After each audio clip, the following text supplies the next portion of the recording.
She didn't think Wake would hurt his wife. Then she thought about the way he waded into Hartman, that hair-trigger rage flaring up without warning.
The night had been one desperate situation after another. I was exhausted, and my body felt as though it had been chewed up and spat out. The flashlight was heavy in my hand, and each pull of the trigger sent a painful shock up my arm. But I was finally out of the woods, and things were looking up. That's when I heard the chainsaw.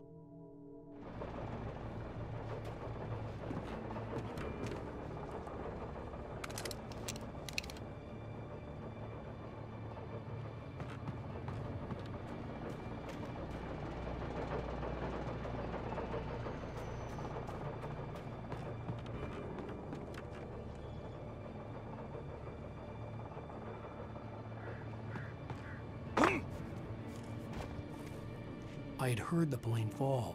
It made no sense.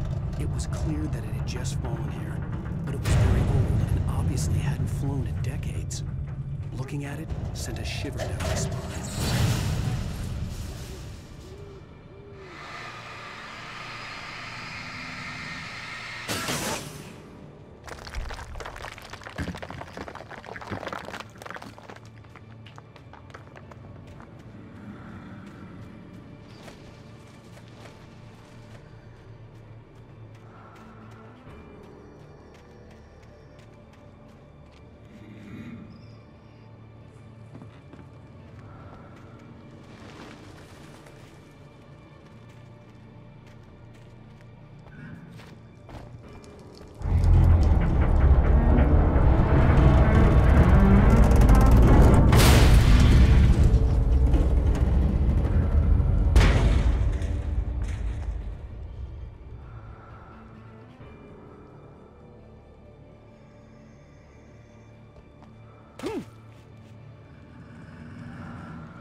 When Barry saw the darkness attack the visitor center, it made him a believer.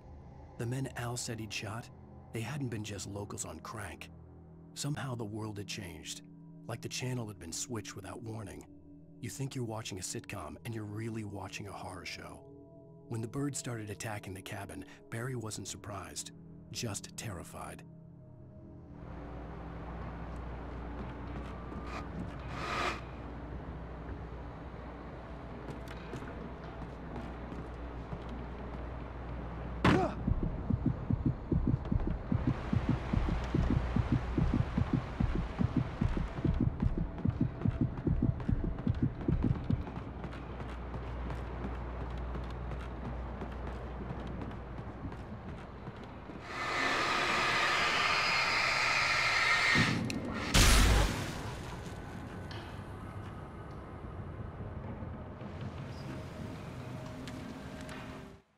The logging site was a mess. The modular office had been pushed off the cliff. Deputy Thornton climbed up from the wreckage excited, breathing hard from the exertion. Nobody there. It's weird. Don't you think that's weird? Bored, Mulligan let out a mighty snort. Hell, it's always weird, Thornton. Just a question of sorting out what kind of weird it is this time around.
The logging site was a mess.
Beware of Widowmakers!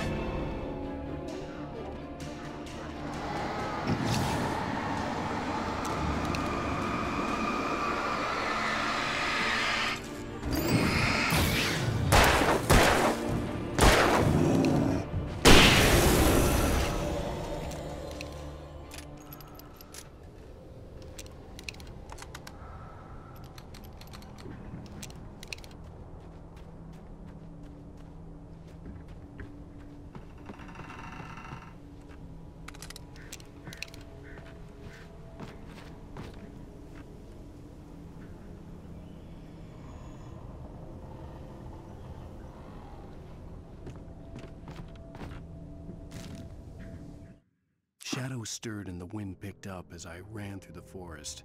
I felt the dark presence turning its gaze toward me. Then the moonlight was blotted out by dark shadows that raced violently across the ground, moving too swiftly to be natural. Darkness gathered between the trees and melted again to reveal the Taken. No natural path had brought them here.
Coding is a hazardous occupation.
Barry?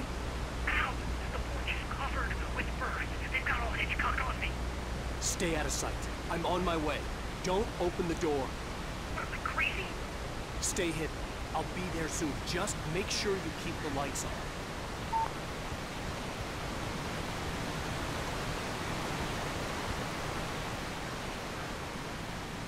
I still had to reach Barry at the cabin, but at least I was out of the woods.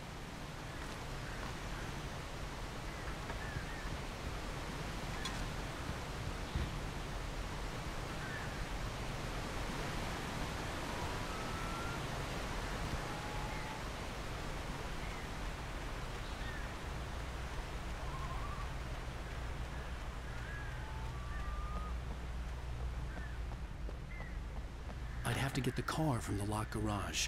It would get me back to Barry faster, and the headlights were a welcome bonus.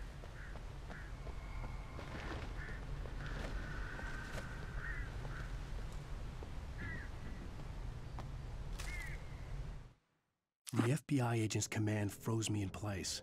I considered surrender. It was all falling apart anyway. I could give in, let someone else deal with it, but it felt all wrong. Call it instinct, his posture, the way he held the gun. He was no friend. Shots ringing in my ears, I leaped for the hole in the fence and stumbled into the darkness beyond.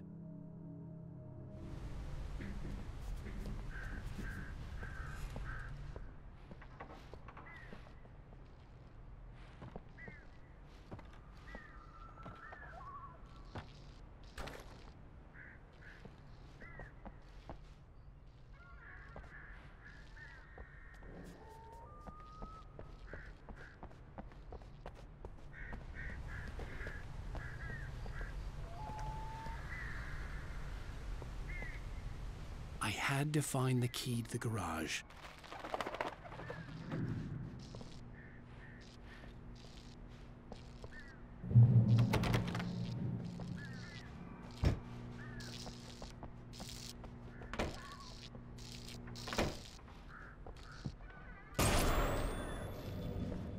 A story is not a machine that does what you tell it.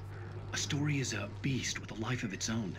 You can create it, shape it, but as the story grows, it starts wanting things of its own. Change one thing and you set off a chain reaction of events that spreads through the whole thing. The characters have to be true to themselves. The events need to follow a logic that fits the story. A single flaw and the magic is gone. The story dies. Alice dies.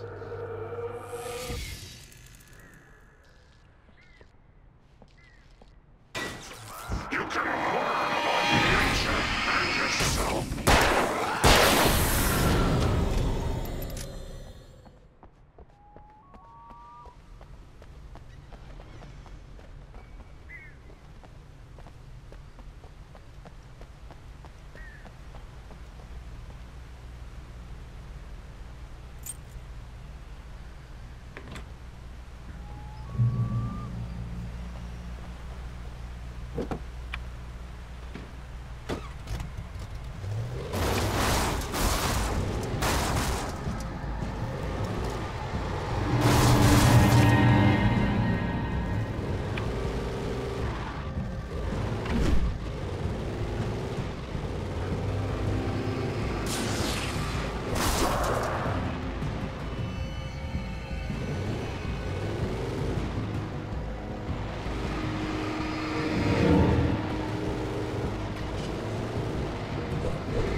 The flare gun was probably the best weapon I could imagine against the dark things I was facing.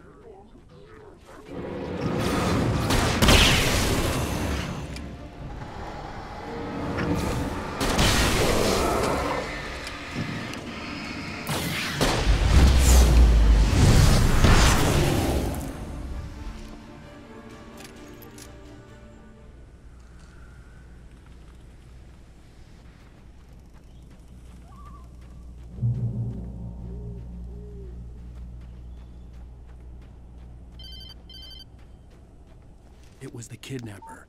You son of a bitch! Where's my wife? Enough horseplay, Wake. You deliver the manuscript, and you can have your woman back. Simple as that. I don't... Listen. I'm gonna need time to finish it. I still need to write the ending. I need... a week. Not done? I need a week. 2 days. The old Bright Falls coal mine is nearby.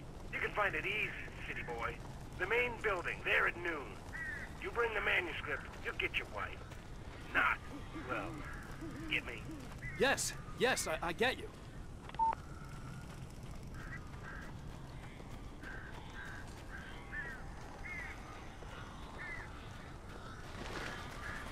Barry had talked about birds over the phone.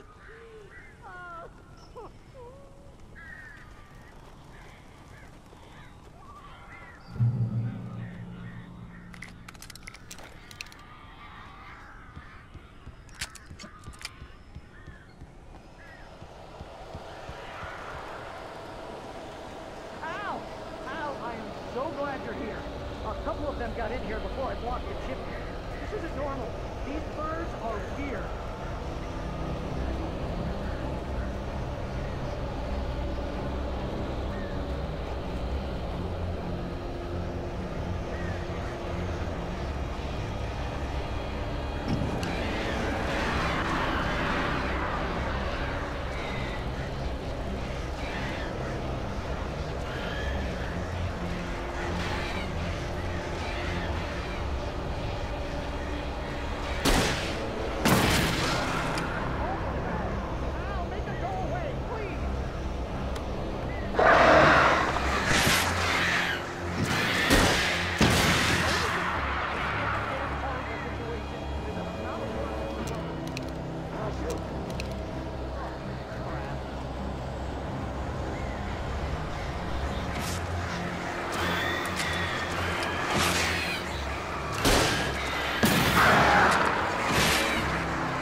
Hey, Al. I'm sorry for thinking you were having a psychotic episode, man. I sent Barry to the town to ask around about a man fitting the kidnapper's description. He'd go through the archives of the local paper. Perhaps he could learn something. Anything about the island and the cabin that had disappeared. The man wanted a manuscript. I had to try to write him one to get Alice back.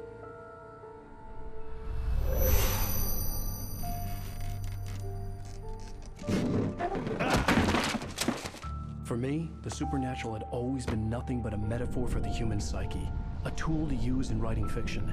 Now, it was happening for real, and I couldn't put a single word on paper.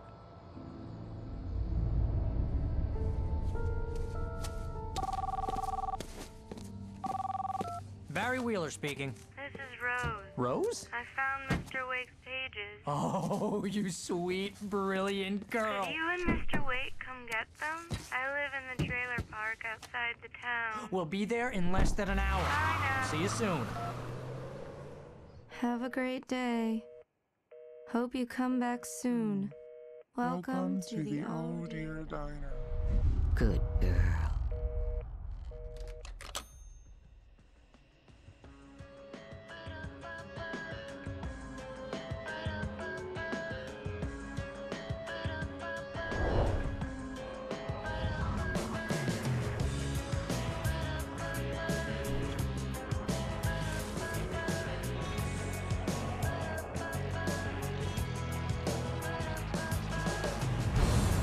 Come here. Pretty please, can you tell me where I am? You want to say something?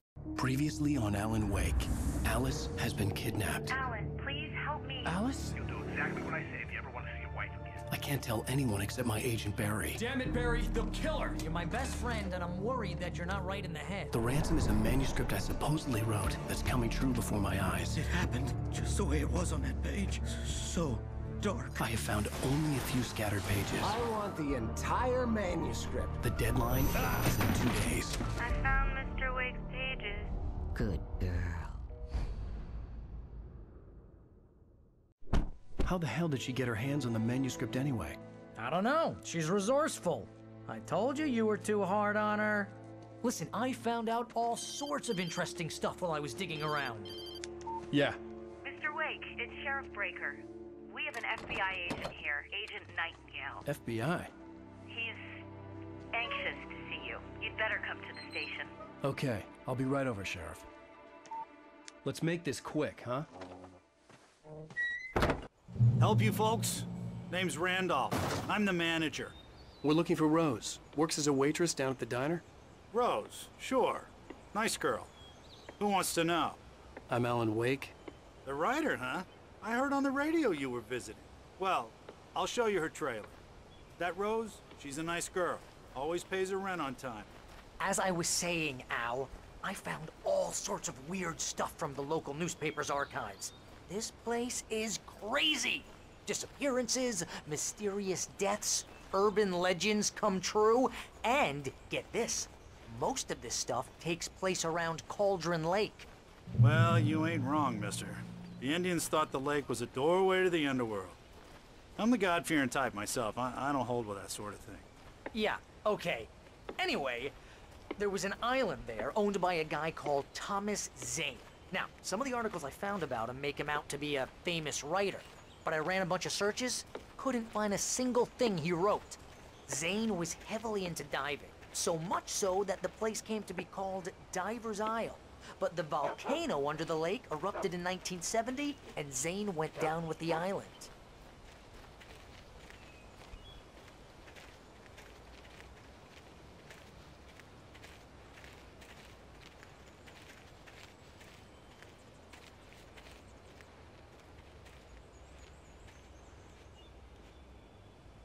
It gets better. A local girl, Barbara Jagger, drowned in Cauldron Lake just a week earlier. They were lovers. Sure, Jagger's a local spook story.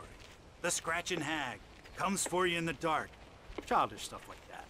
Anyway, Al, I'm just getting to the best part. All of the articles about this stuff were written by Cynthia Weaver. I asked around, and she's that crazy bag lady you met. What, the lamp lady? She can be a little loopy, but she's not homeless or anything. Yeah, anyway, she knew both Jagger and Zane before they both died, and she had some kind of a breakdown.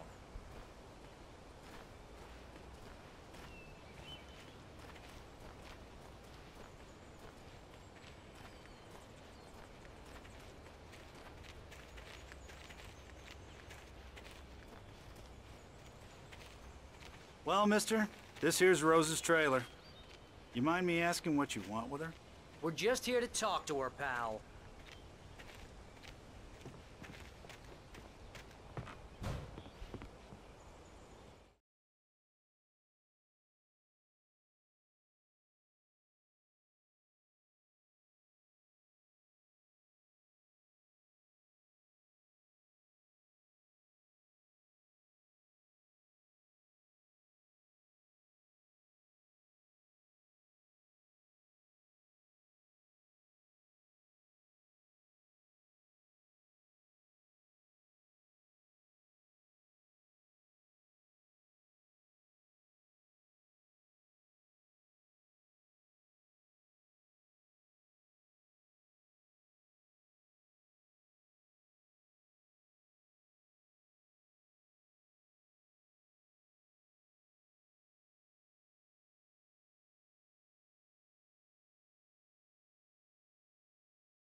Welcome to... Oh dear, Mr. Wake. I'm so glad you're here. Rose, you have my manuscript? Oh. Oh yes. Yes. Please, come in. Hey, this is really good. Rose, Yes, my manuscript. I really need it. I understand. I know what you need. A muse to inspire you. Oh, for Barry? She doesn't have anything. Yeah, hey, Al, what's... Oh...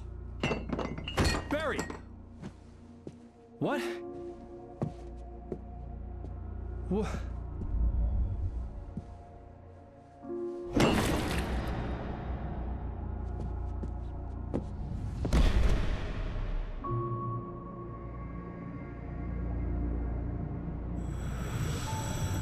It's coming for you, hiding in my barber's skin. I'm too weak to stop it. You must turn the lights on. I promised I'd come visit you and your lovely wife. You must finish what you started. I insist. You must turn the lights on. Turn the light on. Back to work, boy.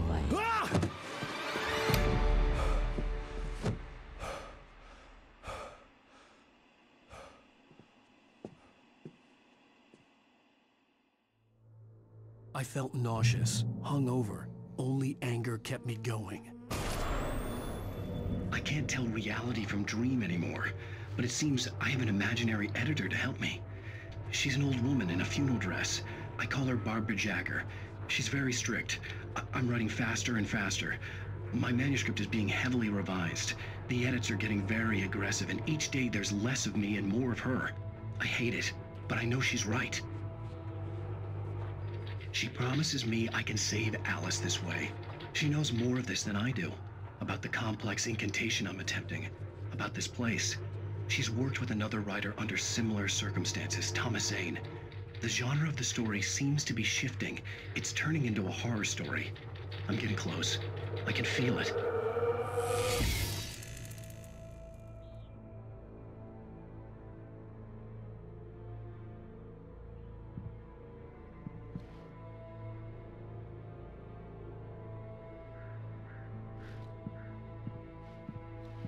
Rose took a day from me. I had less than 12 hours left to meet the kidnapper.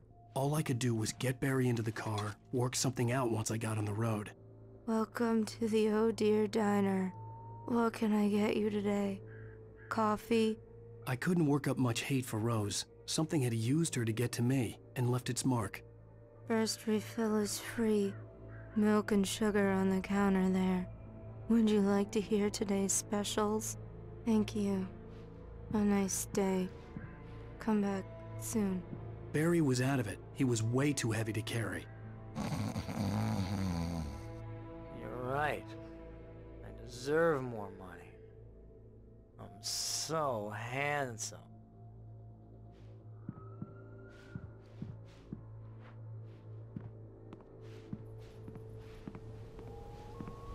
My gun and flashlight were gone. I'd have to find a way to get Barry into the car as quickly as possible. There was no time to waste. Mr. Randolph liked Rose. That little smile she had. How she was still sweet when life had tried so hard to make her bitter. It wasn't any of his business what she did in her trailer. But those strangers, the writer and his smart-ass sidekick, looked like trouble. And they'd been in there for hours, way past her normal bedtime. He reached for the phone and called the sheriff's station.